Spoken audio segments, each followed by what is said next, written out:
मेरा दिमाग आउट हुआ है आजकल, फिर मुझे ना कहना अगर मैंने सुना दिया। बेटा आहिस्ता, ना कर गुस्सा।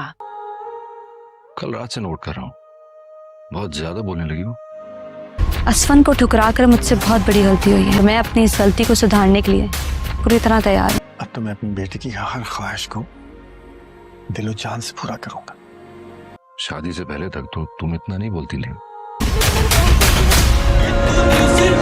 असवन ने मिन्हा से शादी तो कर ली है, लेकिन इसका रवैया मिन्हा के साथ बिल्कुल भी ठीक नहीं है और हर वक्त वह मिन्हा को बातें ही सुनाता रहता है। लेकिन मिन्हा भी आगे से चुप नहीं बैठती और वह भी इसकी हर बात का जवाब देती रहती है, जिस पर असवन अब मिन्हा से बोलेगा कि पहले तो तुम्हारी मुंह में जबान ही नहीं होती थी और अब तुम कल से मेरी हर बात का जवाब दे रही हो। वहाँ पर अगले दिन जब मिन्हा अपने घर वापस जाएगी तो इसका बाप इसे बहुत मोहब्बत से बात करेगा और इससे माफी भी मांगेगा। बोलेगा कि इसने अनायजा की बातों में आकर इस पर शक किया और वह बोलेगा कि आज के बाद वह इसकी हर ख्वाहिश पूरी करेगा, क्योंकि अब इसकी एक ही बेटी रह गई है।